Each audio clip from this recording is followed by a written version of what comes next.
We're holding today Kidushin Daf Chof Hey. We're going to begin on the last line of Chof Daled Amud Beis. Amar Reb Chia Bar Ashi is the last line. Amar Reb Chia Bar Ashi Amar Rav. So the Gemara says Amar Reb Chia Bar Ashi Amar Rav. Reb Chia Bar Ashi says that Rav said, Hoysa Loi, if the if the slave had an extra finger, so the halacha is that so what happened if the slave has an extra finger and now this master, the adin, cut off the extra finger of the eved? So the halacha is eved yetza bahen lechedus, that the eved, because like as we discussed, he cut off a aver which will not return, so therefore this eved goes free. Rav Huna says v'hu shinisperes al gav hayad.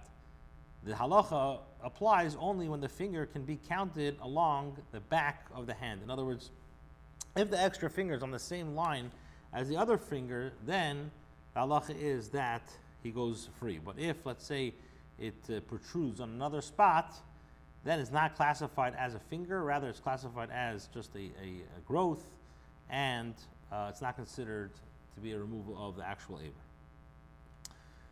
Right, the Gemara says, Savi the Nazania also the Pirkei de Reb Chisda. The elders of the Nazania, they did not come to the class of Reb Chisda. So Reb Chisda said to Reb Hamnuna, Zil tzan inhu, go and put these people in Chedem, because they acted disrespectfully towards the Chacham by not coming to this year. They didn't come to Reb Chisda this year. So Reb Chisda says to Reb Hamnuna, go put them in Chedem. So Amr lahu, Reb Hamnuna went and said to the elders, "My time also Rabban Lepirka. Why didn't you come to Reb Chisda Shir?" Amalei said, "Amai Nesi, why should we come to be in name Pshatlan? We ask him questions and he doesn't have what to answer." So Hamnuna said to them, "Did you ever ask me anything? I didn't resolve your question, so ask me the question."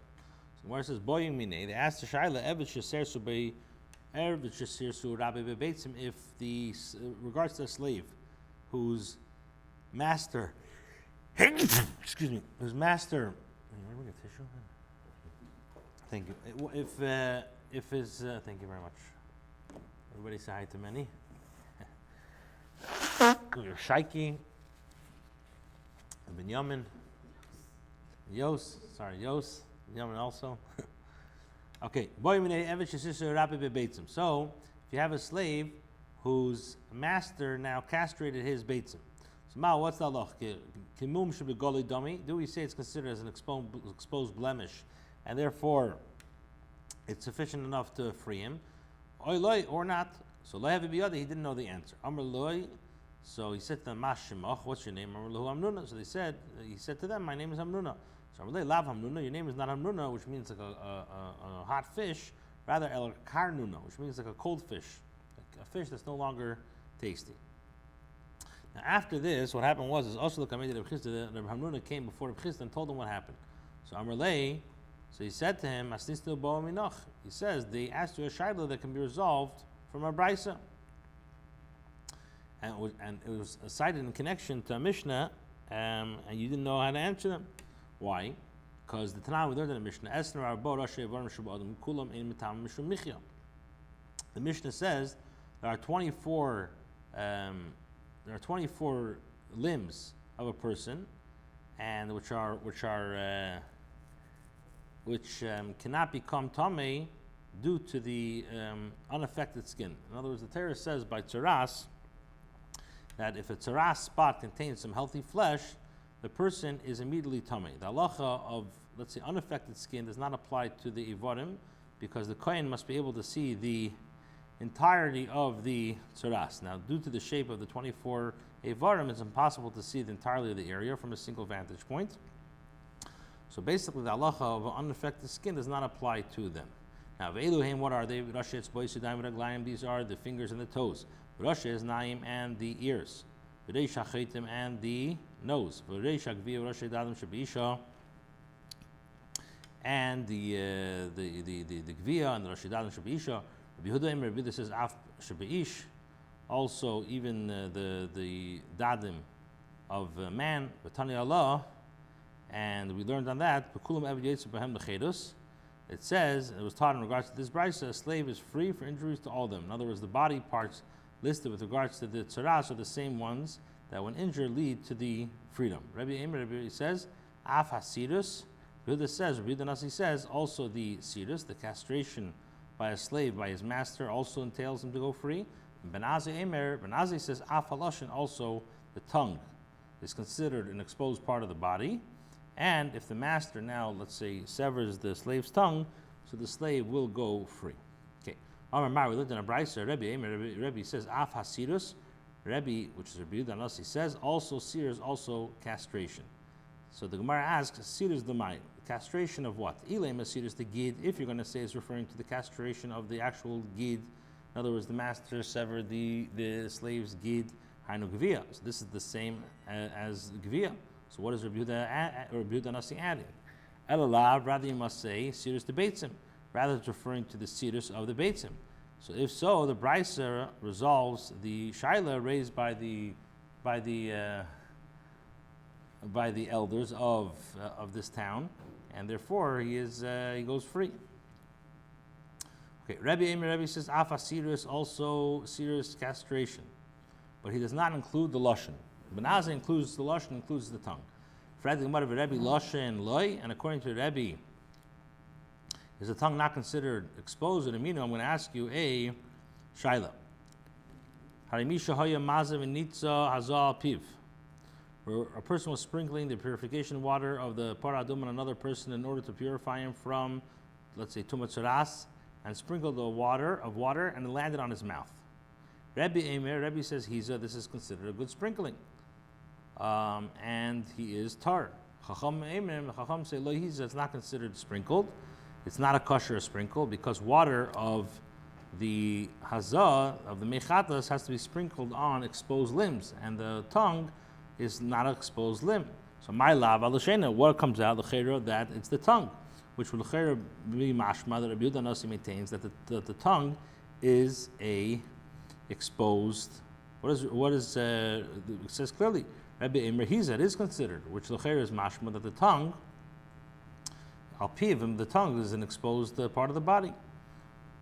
And if not, so why would it work by the paraduma? So the Gemara says al svasov pshita. Sorry, so the Gemara answers al svasov. No, le al svasov. It's talking about that he poured the water on the lips. The Gemara says al svasov pshita. Of course, the lips works. Why would I think the lips is not an exposed part? So the Gemara answers mal detemin zinim decholim svasei. You would think that sometimes since he closes his lips tightly, so they should be considered in unexposed part of the body. Therefore, the Brisa teaches us that one lips are considered begolei, exposed. But didn't we learn that if a person sprinkled al l'shein on his tongue, he is tar according to Rabbi Nasi. And also we learned in another Brisa, we learned in another Brisa with a blemish of a kohen and offerings that if most of his tongue was removed, this is considered a blemish.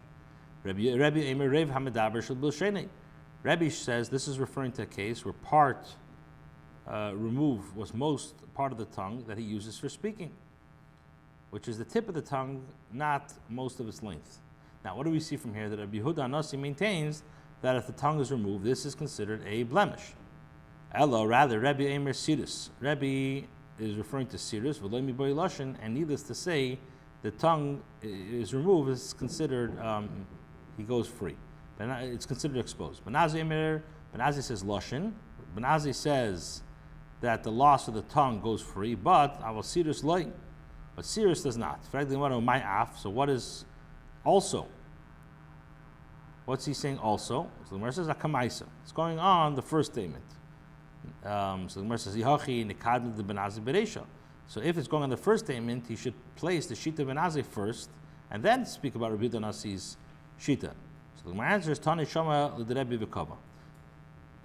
The Tana first heard the opinion of Rebbe and said it as the version of the Brisa, and then Shama l'Benazi v'Tanye, and afterwards he heard the opinion of Benazi and taught it at the end. Mishnah Lezazim Kemei. Now, and he says, and although it's appropriate to change the order of the statement, he did not do so because a Mishnah, the famous thing, Mishnah is a Mishnah does not move from its place. Once it's been taught in a certain manner, the Tana will not change the text of the Mishnah in order to avoid confusion. Amar Ula Ula says, Akol Meidim B'Lashein L'Inyin Tuma D'Galihu Eitz La'Asheretz.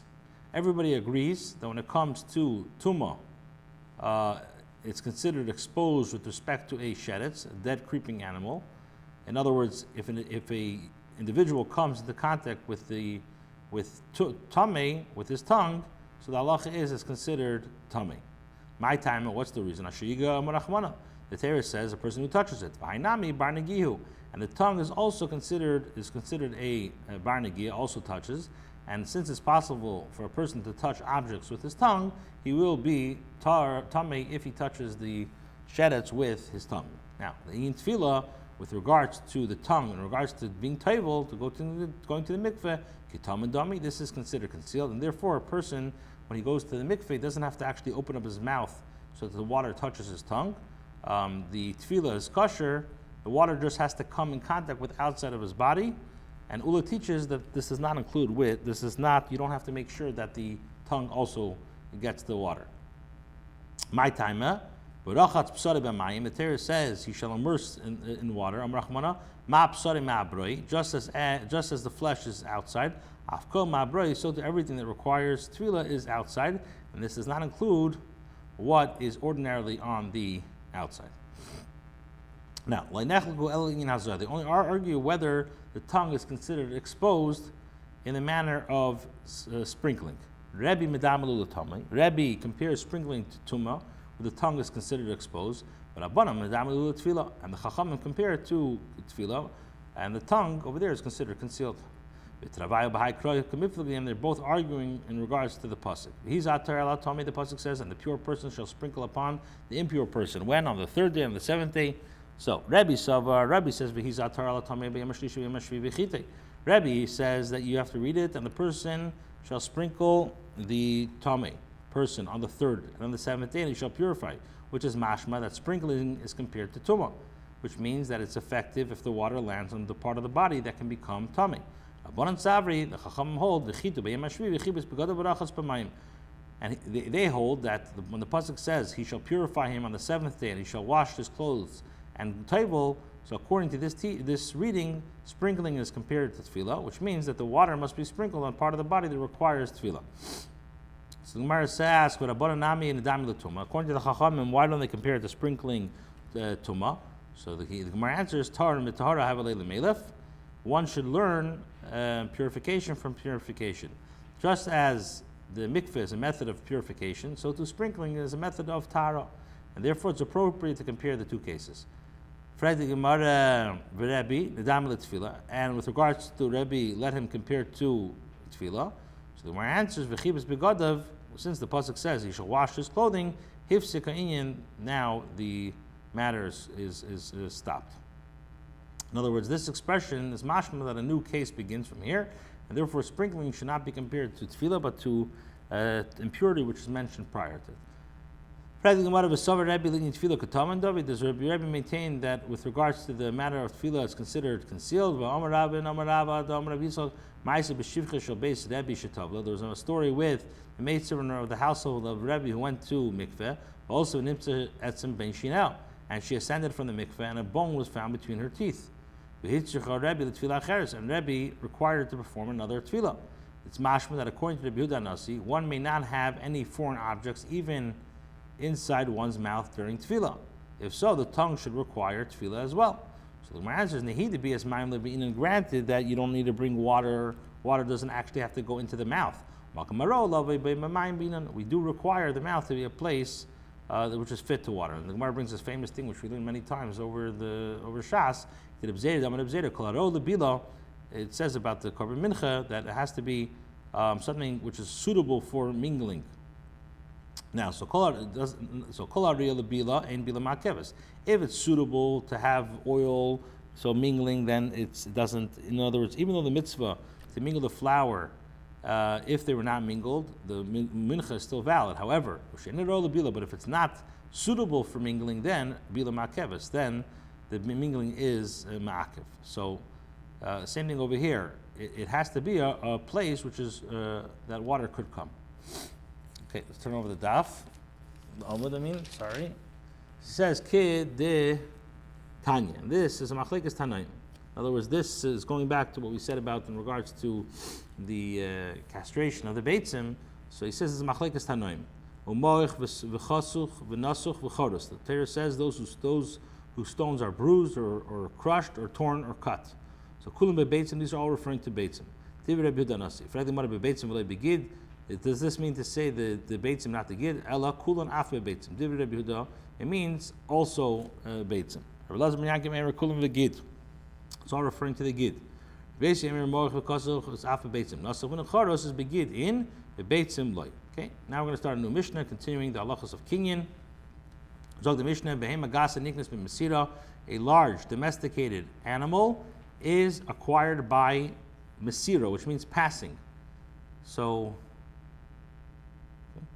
when the current owner transfers it to the buyer by giving him either the reins or the bit. So that's what it means. Behema gasa is niknas by passing, by the owner giving the reins or the bit over. V'adaka b'hagbah, and the small domesticated animal is acquired by lifting. Divrei Rabbi Meir Rabbi Lazar Chachamim behema daka niknas b'mashicha. The Chacham hold a small domesticated animal can be acquired by pulling also, and there's no need to actually lift it. Dorish bar bikim chaynya. Rav taught in the town of Kimcheni. Behema gasa niknas b'mashicha. A behema gasa is acquired by pulling. Ashkei Shmuel l'tamid Rav. Shmuel found Rav's student and said to him, Amar lo mi amar Rav behema gasa niknas b'mashicha. Did he really say that a behema gasa is acquired by pulling? We learned in the Mishnah it's by passing. Rav nami b'masira omar. And Rav said several times that it's acquired by passing. So Hadar Bey Mahi, did he retract his halacha? So they answered, Ahuda Amar Ki Atana, he holds like this Tanya, the Tanya Chacham Imam, Zeh V'zu Niknas B'Mashicha, that both animals and both small and large animals are acquired by Mashicha, by pulling, and Shimon Eimer, Zeh V'zu Bagba, both are with lifting. Masla Rabbi Yosef, so Rabbi Yosef asked, Ela Ma'ata, if so, then Peel Rabbi Shimon B'May Yikna. If, so how can an animal be acquired according to this opinion? So Amalei B'Chalipin with Chalipin. Inami or B'Seichas Mekim, or he rents the place temporarily and acquiring the elephant by means of the ground which is upon the elephant. Zeda Omar Zeda says maybe Arba Kalim Manichim Tachas Raglav. He brings like 4 kalim and places them under the elephant's feet, and thereby acquires it like any other item inside the buyer's house. So the Gemara asks, Shamas Mina, can we learn from Reb Zer's statement that if the buyer's keli being used to acquire an item from the seller are in the seller's domain, the buyer acquires them? The Gemara says no.